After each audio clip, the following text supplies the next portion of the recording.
ওনার সাথে যে বিয়ে হয়েছে তারপরেও আমি বুঝতেছি না যে উনি আমার স্বামী। বলছে মামা এইটা এটা এটা আমার বিয়ের ইয়া। তো উনি বলছে কি মামা বললো না, তুমি আমাকে তুমি করে বলো, আমি তোমার হাজব্যান্ড। আমাকে মায়েরা কোনো ধরনের ঘুমের ওষুধ খাওয়ায়া আমাকে বস্তায় ভরে বুড়িগঙ্গা নদীর এখানে ফালা দেওয়া হয়েছিল। কিন্তু আমার আল্লাহ কেন বাঁচাইছে আমি জানি না, আমার এই জীবনের প্রতি ঘৃণা। আসসালামু আলাইকুম। আসসালাম। আমার নাম জেসমিন। কি নাম? Jasmine. Jasmine Begum. Jasmine Begum. বয়স কত আপনার? আমার জন্ম সাল হয়েছে 97 অক্টোবরের 7 তারিখে। আচ্ছা ঠিক আছে, তাহলে আপনার বয়স আমরা বলতে পারি সবকিছু মিলিয়ে 23 বছর, 23 থেকে 24 বছর বয়স। কোন জেলায় জন্মগ্রহণ করেছেন? আমি জন্ম ঢাকাতেই, কিন্তু আমার বাবা মার বাড়ি হয়েছে খুলনা। আপনার গল্পটা আমি জানি এবং অনেকখানি সেন্সিটিভ একটা গল্প, তারপরেও আপনি আজকে এইরকম সোশ্যাল মিডিয়াতে আপনার ফেস দেখিয়ে লোক সম্মুখে আজকের এই গল্পটা বলতে আপনি রাজি হয়েছেন। রাজি হয়েছেন কি? হ্যাঁ আমি রাজি হয়েছি। এবং আপনার সাথে আমাদের এই গল্প নিয়ে প্রায় 1 বছরের মতো কথা, 1 বছরের বেশি, 1 বছর ধরে আপনি এখানে আসছিলেন, আপনাকে আমরা বিভিন্নভাবে বুঝিয়েছি, শেষ পর্যন্ত আপনি সমস্ত কিছু জেনে শুনে আজকে এই গল্পটা এখানে লোক সম্মুখে বলতে এসেছেন। তো ঠিক আছে, আপনি শুরু করুন যেখান থেকে বলতে চান, ছোটবেলা থেকে যেখান থেকে মনে পড়ে। আমি আসলে 1 বছরের বেশি ঘুরতেছি এই কারণেই, কারণ আমি নিরুপায় হয়ে এখানে আসছি। আর আমার গল্পটা যদি বলতে হয় তাহলে আমার পিছন থেকে যেতে হবে, আমার বাবা মার কাছ থেকে আসতে হবে। ছোটবেলা থেকে আসেন? হ্যাঁ। আমি খুব মধ্য ফ্যামিলির একটা গরিব ঘরের মেয়ে। আমার বাবা মাও খুব অসহায়। আমার বাবা খুব ছোটোখাটো একটা চাকরি করে, একটা হোটেলে কাজ করে। আমরা ভাই বোন 5 জন। ছোটবেলা থেকে আমরা অভাব জিনিসটাকে ভোগ করে আসছি। একদম মা বাবার ঘরে যখন থেকে মানে একটু ধরে বুঝ হয়েছে তখন থেকে আমরা কষ্ট কি জিনিসটা পাই আসছি। আর আমাদের একটা কষ্ট ছিল সবচেয়ে বেশি বড়, যেটা আমার বাবা মানে হঠাৎ করে সবসময় নিখোঁজ হয়ে যেত ছোটোবেলা থেকেই।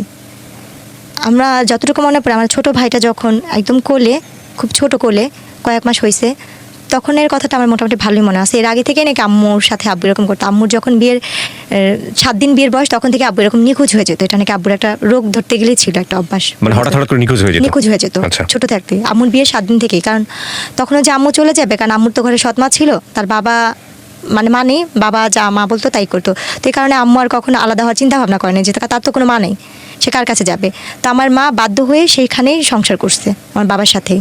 তো এইভাবে করতে করতে আমরা 5 ভাই বোন হয়েছি। তো আমার যতটুকু মনে পড়ে, আমার ছোটো ভাইটা যখন কোলে ছিল তখন আব্বু একদম নিখোঁজ হয়ে গেছে। আব্বুর আর কোনো খোঁজ খবর ছিল না। 3 বছর আমরা আব্বুকে 3.5 বছর কোনো কাছেই পাইনি। বাবা কি জিনিস বা বাবা কি বেঁচে আছে কিনা সেটাও আমরা জানতাম না। তো আমার বড় ভাই আমাদের বাবার মতো, তার ঋণ কখনো আমরা শোধ করতে পারবো না, এবং আমার মার ঋণও কখনো শোধ করতে পারবো না। 3.5 বছর পরে আব্বুকে খুঁজে পাই, আব্বু আসে। আচ্ছা, 3.5 বছর পরে? 3.5 বছর পরে আসার পরেই তাকে আমরা পাই মিরপুরে। আমার বাবাকে খুঁজে পাওয়া যায় মিরপুরে 1 নম্বরে। আমার ভাইয়া তাকে খুঁজে পায়। তো বাবাকে পাওয়ার পরে যেমনি হোক প্রত্যেকটা মেয়ে চায় সংসার টিকানোর জন্য, ভাঙার জন্য না। তো আমার আব্বু আসার পরে ওই আমার ছোট ভাইটাকে যখন কোলে রেখে গেছে, ওকে এসে পাইছে 2 বছরের। 2 বছরের পাওয়ার পরে আমরা আব্বু আসার পরে, না 2 বছর না 3 বছরের মানে বেশি, কারণ ভাইটাকে কোলে রেখে গেছিল। তখন আমার ভাইটা কথা বলতে পারে, ভালোই হাঁটতে পারে। আব্বুকে যখন পাওয়া গেছে, ওই আব্বুর কারণেই আমাদের মিরপুর যাওয়া। আচ্ছা। আব্বু মিরপুর বলতেছে যে আমি এখানে থাকবো না, এলাকা সবাই যেহেতু এটা নিয়ে জানাজানি হয়েছে, তুমি কাজ করছো, থাক, যার হয়েছে চল আমরা মিরপুর চলে যাই। তখন আমরা ওই এলাকা থেকে মিরপুর চলে যাই। আচ্ছা। মিরপুর আমরা যাই 2005 সালে। আচ্ছা। 2005-এ আমরা মিরপুর চলে যাই। যার পরে ওইখানে আমাদের আর কোনো কাজ করতো না, কারণ আব্বু আসলে আমাদের আর কোনো কাজ করতে হতো না। আব্বু যে কাজ করতো, হোটেলে কাজ করতো, তো আমাদের আল্লাহর রহমতে সংসার চলে যেত। তো কাজ টাজ করতো 5 বছরে, মানে 2005-এ যখন আব্বুকে পাওয়া হয়, 6-এর দিকে আমার বোনের বিয়ে হয়। আমার বড় বোনের বিয়ে হয়ে যায়। মানে 5-এর শেষের দিক দিয়ে, 6-এর আগে আমার বড় বোনের বিয়ে হয়। বড় বোনের বিয়ে হওয়ার পরে আমার তখন বয়স 10 বছর পার হয়ে যায়, 10-11 বছর পার হয়ে যায়, মানে 11 বছরের মাঝামাঝি। তো আমরা যে এলাকায় থাকি, ওই এলাকারই যে বাসায় ভাড়া থাকি, সে পাশের বাসায় একটা লোক ছিল। ওনারা আমাকে রাস্তায় খেলতে দেখে পছন্দ করছে, আমার বাবা মার কাছে বিয়ের প্রস্তাবও দিছে। তো আমার ভাইয়া যে বাসায় গাড়ি চালাতো, ভাইয়া তো গাড়ি চালানো শিখে গেছে, ওই বাসায় গাড়ি চালাতো। ওনার আবার কোনো সন্তান ছিল না নিজের, আমার আম্মুকে নিজের মেয়ের মতোই দেখতো। তো ওই এলাকার মোটামুটি সবাই জানতো আমরা তার নাতি। আমরা ওনাদের বাসায় ভাড়া ছিলাম। তো যখন আমার জন্য বিয়ের প্রস্তাবটা যায়, তখন ওই নানু বলতেছিল যে তুমি কি ভাবতেছো এটা মাতবরের নাতি? ও তো মাতবরের নাতি না, ও কিন্তু ভাড়াটিয়া এখানে। আচ্ছা। ও কিন্তু মানে দেখতে শুনতে ভালো, সুন্দর, ওরা সব ভাই বোনই সুন্দর, কিন্তু কোনো বড় লোকের মেয়ে না, গরিবের মেয়ে। আচ্ছা, তারপর? তো আমার ওইখান থেকে ওনারা বলতেছে যে না, আমরা তো বাজারে গেছি, বাজার ভাঙাচোরা হলে আমাদের সমস্যা নেই, আমাদের সদাই দরকার। আমাদের বাজার কেমন হলো সেটা আমরা জানি না, আমাদের সদাইটা আগে মেন দরকার। তো আমার আব্বু আম্মুকে এসে অনেক রিকোয়েস্ট করে, প্রস্তাব দেয়, দেখেন আমরা কিছু চাই না, শুধু মেয়েটাই। যখন রোজার মাস ছিল, আমার বোনের বিয়েরও 1 বছর পরের কাহিনী, 2007 সালের কাহিনী এটা। তো আমার আম্মু বললো যে আমার মেয়ে তো ছোট, আমার মেয়ে তো এখনো সাবালক হয় নাই। আচ্ছা, আপনার এই বিয়ের যখন আসলো তখন বয়স কত আপনার? আমার তখন বয়স 11 বছর। মাত্র 11 বছর? 11 বছরে, মানে মানে শেষ দিকে, মানে পুরো শেষ হয়নি। মানে ওরা যারা আসছে ওরা শুধু আপনার এই চেহারা দেখে এসছে? যে আমার চেহারা দেখে।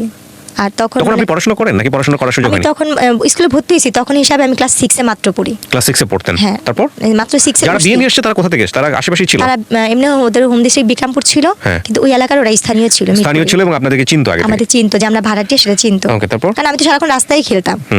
মানে উনি আমাকে ওই বড় হওয়ার পর ওই তখনই দেখছে। দেখার পরে বলতেছে যে এই মেয়েটা কে রে? ওর বোনের সাথে, ফুফাতো বোনের সাথে আমি খেলতাম। বলছে মালিহা এটা কে রে? বলতেছে এটা তো জেসমিন, ওই পাশের বাসায় থাকে ওরা। বলতেছে কি মেয়েটা কি করে? বলতেছে ও ওইখানে সরকারি স্কুলে পড়ে, আমার সাথে আমি খেলতে আসে। তখন রোজার মাস ছিল। আচ্ছা। তো আমাকে দেখছে ইফতারির 2-3 ঘন্টা আগে সে আমাকে দেখছে। আচ্ছা। দেখার পরে তারা ইফতারির পরপরই তারা চলে আসতে আমার জন্য বিয়ের প্রস্তাব নিয়ে। আসার পরে আমার মা বাবাকে অনেক রিকোয়েস্ট করলো, যেদিন দেখছে সেদিন কথা বলছে, তারপর দিন আমার গায়ে হলুদ হয়েছে। ওকে। আমার বাবা মাকে তারা এক পর্যায়ে, আর আমার বাবা মা ভাবছে যে আমরা গরিব, এত বড় লোক জায়গা থেকে আসতে, নিজের থেকে মেয়ে নিতে চাচ্ছে। তো একদিন সময় চেয়েছে, তারা সেটাও দেয়নি। তারপর দিন গায়ে হলুদ করছে, তারপর দিন কাবিন করছে ওনারা। বুঝতেন 11 বছর বয়সে বিয়ে কি জিনিস? কতটুকু বুঝতেন? আমাকে ওনারা পার্লারে সাজাইতে নিচ্ছে। আমি এই যে পাশে যে খেলতাম গলিতে, আমাকে ওই গলিতে কয়েকটা আন্টি ছিল, অনেক আদর করতো। আমাকে বলতো ললনা সুন্দরী বলতো। ওনারা আমাকে আদর করে ললনা সুন্দরী বলতো। আর একটু দুষ্ট টাইপের, মানে খেলাধুলার প্রতি আমার নেশা অনেক বেশি ছিল। আর চুলগুলি একটু বড় ছিল তো, যার কারণে। তো তারপরে যখন ওনারা পার্লার সাজে, আমি তো কখনো পার্লারে সাজি নেই, আমার জন্য এটা পুতুলের মতো সাজ। আমি হলুদের দিনও ওনারা সাজাইছে, আমি সেটা তো অনেক খুশি ছিলাম, ফুল টুল দিয়ে। আমার বিয়ের মিশে আমি নিজেই চেয়ে চেয়ে খাচ্ছি। তারপর যেদিন আমার কাবিন হয়, সেদিন আমি পাশের পাশে আন্টিকে যে বলছি, পুতুল আন্টি দেখেন আমি আজকে আরো সুন্দর ললনা সুন্দরী হয়ে আসছি, দেখেন আমাকে কত সুন্দর লাগতেছে। সেদিন আমার কাবিন সাজলেন, সাজার পরে থাকে না মেয়েদের তো সাজার প্রতি একটা আলাদা ন্যাক থাকে। দেখা নিজেকে আয়না যখন দেখতেছিলেন বউ হিসেবে সাজার পরে? হ্যাঁ, আয়নাতে দেখে তো নিজেকে প্রতি নিজে অবাক হচ্ছিলাম যে আমি এত সুন্দর, বা আমি এত পুতুলের মতো লাগতেছে, আমাকে আমি চিনতে পাইনি। বাট বিয়ে কি জিনিস সেটা আপনি বুঝতেন না? বিয়ে কি জিনিস আমি নিজেই বুঝিনি। আচ্ছা আচ্ছা, তারপর বিয়েটা কি? তো তারপরে গিয়ে আমার কাবিন হলো 2007 সাল আগস্টের 28 তারিখে আমার কাবিন হয়েছে। তো কাবিন হওয়ার পরে ওই দিন তো কাবিন হলো, তো ওনারা কাবিনের পর দিয়ে আমাকে যখন কাজী লিখতেছে কবুল বলবে, আমার আম্মু নিচে, মানে মেহমান আসছে, সবাই খাওয়া দাওয়া দিচ্ছে, আব্বু নিচে দাঁড়াচ্ছে কে কে আসবে। তো ওনারা বলতেছি তাতেই করেন ইফতারির আগে বিয়ে পড়াবো, ইফতারির আগে বিয়ে পড়াবো। তো আম্মু ওরা বলছিল কি ইফতারির পরে একবারে ঠান্ডা মাথায় বিয়েটা পড়ে। তো ওনারা খুব তাড়াতাড়ি করতেছিল। ওনাদের বাসায় হয়েছে, আমাদের বাসাও না কাবিন হয়, ওনাদের ফ্ল্যাটে ওনাদের বিল্ডিংয়ে নিয়ে কাবিন করেছে। কারণ আমাদের বাসা তো সুন্দর না, আমাদের বাসা তো মানুষ আসতে পারবে না, মেহমান আসতে পারবে না, এই জন্য। তো আমার আম্মু সবাইকে খাওয়া দাওয়া দিচ্ছে, কাজ টাজ করতেছে। এর মধ্যে আমার ভাইয়া বসা ছিল, আর আমার বড় বোনের ভাসুর বসা ছিল। জি। তো ওর মধ্যে ওনারা বলতেছে কি আমার বাবার নাম, আমার মায়ের নাম, সবার নাম নিছে, লিখতেছে। তো আমাকে কবুল বলতে বলছে। আমাকে কিন্তু আমার একবার মামি আর আমার নানি শিখা দিছিল, তোর যদি কবুল বলতে বলে তুই কখনই কবুল বলবি না, চুপচাপ থাকবি। অনেকক্ষণ পরে আমরা যখন বারবার তোরে বলবো বল বল বল, তারপর তুই বলবি। কিন্তু আমি আর সেই জিনিসটা বুঝিনি। আমাকে যখন কাজী বলতেছে বলো মা বিসমিল্লাহ কবুল, আমি বলছি হ্যাঁ কবুল কবুল কবুল, একসাথেই বলে দিছি কতবার, মানে হিসাব ছাড়াই। আমার এতটুকু ছেলেটাকে দেখেছেন না যার সঙ্গে বিয়ে হচ্ছিল আপনার? তাকে তো আমি ছাদে খেলার সময় দেখছি, কিন্তু ওভাবে কখনো বড় ভাই হিসেবে জানতেন নাকি? মামা হিসেবে জানতাম। আর তার মাকে আমি নানি ডাকতাম। মাকে নানি ডাকতেন আর ছেলে? আচ্ছা, ওকে, তারপর সেই হিসেবে মামা হয়। আমার আম্মু এসে বলতেছে কি যে আসেন আমরা বিয়ে পড়া ফেলে আপা। আমার ফুপুসা সেই নাম ধরে বলতেছে যে আসেন আমরা বিয়ে পড়া ফেলে। তো আমার ফুপুসা বলছে আল্লাহ বিয়ে তো হয়ে গেছে। আমি কান্না করতেছি, না না আমার তো বিয়ে হয় না, আমার তো বিয়ে হয় না, আমার বিয়ে করাইবা না। আমার ভিতরে ধারণা ছিল যে টিভিতে নাটক বা ছবি দেখতাম যে হিন্দুরা ঘুরে যে এই আগুন রেখা, ওইভাবেই বিয়ে। আমার চিন্তা ধারণা ওইভাবে মানুষের বিয়ে হয়, বাবা বিয়ে কি জিনিসটা আমি অতটা বুঝিনি। ওইটা টিভিতে দেখি বিয়ে, ওইটাই বিয়ে। যে না আমার তো বিয়েই হয় না, আমার বিয়ে দেয় না। কবুল কবুল বলার পরে হ্যাঁ আমার কিন্তু বিয়ে হয়েছে 1 ঘন্টা হয়ে গেছে। ইফতারির আগে ওনারা বিয়ের কাজ সেরে ফেলছে। ইফতারি করার পরে আম্মু বলতেছে আসেন আমরা বিয়ে করাই। পরে আমার যে ফুফুসের উনি বলছে বিয়ে তো হয়ে গেছে। আপনার মাও জানেন এটা? আর বাবা ছিল, আব্বু তো নিয়েছে, আমার ভাইয়ার কাছ থেকে নাম ঠিকানা নিয়ে ইয়ে করে ভাইয়া সাইন দিছে, আমার বড় বোনের রেজিস্ট্রি বলে কবুল বলানোর যে বিষয়টা বলছে। আচ্ছা হ্যাঁ, ওইটা করা ফেলছে। কবুল টবুল সব বলা শেষ, আমি এমনকি সিগনেচারও করছি, মানে নামটাও লিখছি। ওকে। পরে ওনারা বলতেছে কি এই যে ছবি তুলছি, দেখো দেখো ক্যামেরা দিয়ে ছবি তুলছি, ওনারা বলতেছে। তো আমার যার সাথে বিয়ে হয়েছে তার একটা ফোন ছিল, কলমালা ফোন, টাচ ফোন বড়। তো ওই ফোনে উনি ভিডিও করছে, ছবিগুলো দেখাইতেছে, আমি টাকা টাকা হাসতেছি। কিন্তু উনি যে আমার স্বামী বা উনি যে কি, আমি তখন তাকে মামা মাকে ডাকতেছি।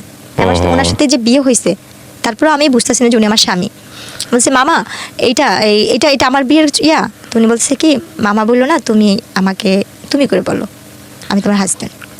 এরপরে গিয়ে ওনারা আর কি আমাকে বলতেছে আমার আম্মাকে, আম্মু বলছে তাহলে আমরা নিয়ে যাই, বলছে না দেখেন যেহেতু কাবিন হয়েছে ছেলে মেয়ে একটু একসাথেই থাকুক। হুম। আম্মু বলছে না আপনারা তো বলছিলেন যে মেয়ে সাবলক না হওয়া পর্যন্ত আপনারা ছেলে মেয়েকে এক জায়গায় করবেন না। হুম। বলছে ও তাকে মামা ডাকতো, ওর তো একটু ফ্রি হওয়ার দরকার আছে, হুম। একটু থাকুক, কথা টথা বলুক, রাত্রে আমাদের সাথেই থাকুক, হুম। তারপরে আমি তারপর দিন নিয়ে দিয়ে আসবো নি। হুম। পরে আম্মু আব্বু মানে চুপচাপ থেকে পরে আমার নানি বলতেছে কি যে না ঠিকই আছে, রেখেই যা, আচ্ছা। কারণ থাকার দরকার আছে, বোঝার দরকার আছে যে ও এখন আরেক বাড়ির বউ, তো এই কাজটা। তো আমার শ্বশুর বাড়িটা ছিল রাস্তার এই পারে ছিল আমার শ্বশুর বাড়ি, এক গলির পরে আর কি আমাদের বাসা। হুম। মানে আবার চাইলে ভিতর দিয়ে আরেকটা গলি আছে যাওয়া যেতে, বলা যায় এই পারের ওই পার।